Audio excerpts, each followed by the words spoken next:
In history, there have been battles between two groups of Buddhists, the sudden enlightenment school and the gradual enlightenment school. The sudden, as you guess, are the people that just have that ta-da moment, realizing they are consciousness itself and shed all the pain that comes with thinking and feeling, and they live eternity and they live in peace. And then the gradual school says, well, yeah, we are consciousness itself, but it takes practice to be able to rest in consciousness. So you need to meditate every day for a long time, and then you become enlightened. And Eckhart Tolle, if we believe his story, he was in deep agony and pain at the age of 30, and then suddenly said, I've had enough of myself. And he was thinking, had enough of myself? Who's the me that's had enough of the other part of me?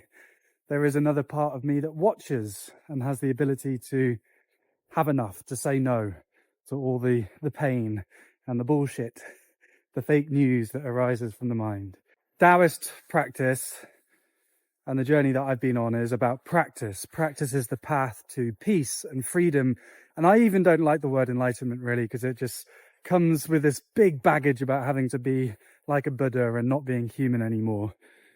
A definition I love of enlightenment is Thich Nhat Hanh's. Enlightenment is the moment when a wave realizes it is the ocean, that we are connected. I'm not just George, I am a manifestation of the mysterious intelligence of the universe.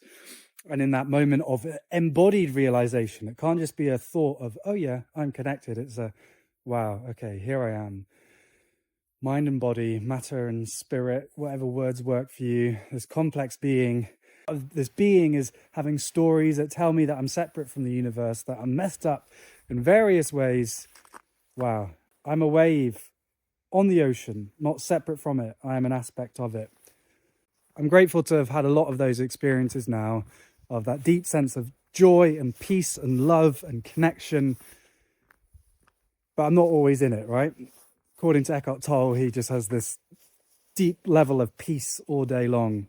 And I noticed that some of my stories about who I am and how I work and how consciousness works is that I limit myself. I say, well, it's going to take a long time. And anyway, I don't want to reach enlightenment because then I lose my humanness. And in a chaotic world, if I want to contribute to more harmony, it's going to take a lot of hard work. And it's okay to be stressed because there's a lot of stress happening. But in reading Eckhart Tolle today, I am reminded that the sudden freedom school, maybe let's not use the word enlightenment, the sudden peace and joy and freedom school is also an option. All those stories about how, oh, it's going to take a long time, it's going to take a lot of practice, are actually stories and thoughts that are keeping me in pain and tension. Wow. Well, that's a nice possibility, isn't it? It doesn't have to be hard work. You know, freedom from pain doesn't have to be hard work.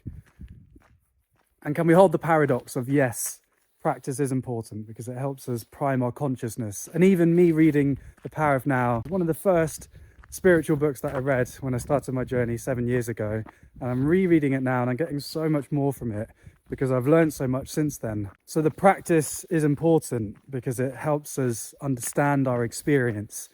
But can we also hold the possibility that we can just shed it all and still be human and still care and love, but from a great place of resourcing and abundance, without any of the stories about us not being good enough, without any of the stories of life has to be stressful, our attachment, my attachment to challenging emotions and painful emotions.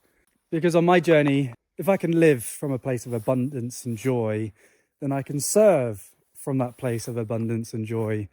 And that is a much more powerful energy than you or me striving to achieve who we think we should be and the things that we think we should do in our lives. Enough now, and move from there.